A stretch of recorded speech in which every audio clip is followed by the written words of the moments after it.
Ini kita akan memiliki kegiatan yaitu mengkaji materi dalam. Jadi sebenarnya tidak hanya hard skill, soft skill. Jadi yang perlu kalian tanamkan ya, terutama untuk skill Z ini saya banyak sih ada lah laporan ya. Ketika itu ada pemilik KJA tahu?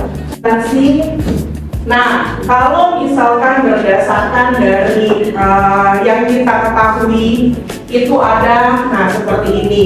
Lulusan S1 akuntansi memiliki sertifikasi ISO 14000. Kemudian berpikir kritis dan analitis, mampu bersikap objektif dan independen, teliti serta kemampuan berbicara di depan umum.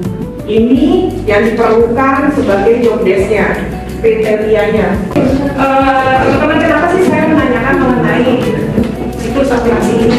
Sebenarnya siklus akuntansi itu adalah basic ya, basic di mana kalian belajar di SMK akuntansi gitu ya. Nanti pada saat melanjutkan studi ke perguruan tinggi gitu ya, kalian mau saya memang mau meneliti bidang akuntansi. Siklus akuntansi itu sudah harus ada nempel di kepalanya kalian.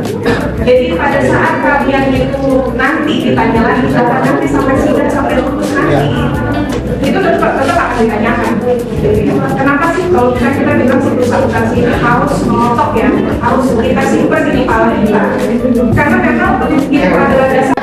Jadi walau bagaimanapun, kalau yang namanya sudah punya uang, pasti butuh yang namanya profesional dalam mengelola uang, kan gitu ya. Kalau tidak punya uang juga, butuh yang namanya profesionalnya, gitu ya. Maka kita harapkan bahwa dari sini nanti saya muncul pertanyaan, setelah lulus saya mau ngapain? Itu ya pertanyaannya.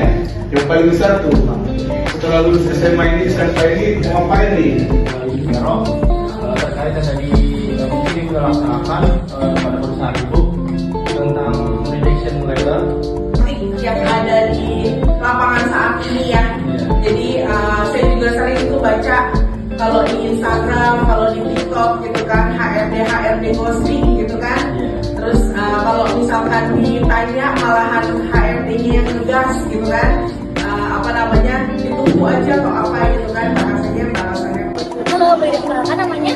peralatan dengan nama kualitas besar dari SMK Yemin tempatnya di Lampung. Nah, setelah acara pengabdian masyarakat hari ini yang dilakukan oleh dosen-dosen Universitas Mercubuana Ekonomi dan Bisnis, menurut kamu materi apa sih yang paling berkesan? Untuk aku sendiri sih, terutama yang paling berkesan ya materi yang dibawakan oleh Ibu Vero, karena kalau sendiri kita sebagai lulusan SMK pasti banyak kan nanti ke depannya yang nanti kerja, dimana pasti kita akan terbesar orang fresh graduate itu bertemu langsung dengan HR. Nah, tadi materi yang dibawakan oleh Vero itu menggambarkan gambar tentang pertanyaannya dan jawabannya seperti apa yang disiapkan saat kita ingin interview. Jadi setidaknya kita memiliki bekal dan nanti kita ingin melakukan interview saat kita kerja ke depannya. Boleh dikenalkan namanya? Halo Kak, nama aku Ulia Mahmud dari kelas 12 akuntansi di SMK Yemin. Aku mau tanya dong, selama setelah kegiatan PKN pada hari ini tuh kesan kamu untuk materi ataupun materi yang disampaikan atau suasana itu gimana sih kesannya? Boleh Kak. Jadi kesan aku selama tadi acara itu sangat menyenangkan karena pembawaan dosen-dosennya bikin semangat, terus juga asik juga, ada games, terus ada hadiahnya, pokoknya seru banget pas kegiatannya. Iya. Terus kira-kira kalau misal tahun depan ada lagi, kamu ada saran atau masukan nggak untuk kegiatan itu?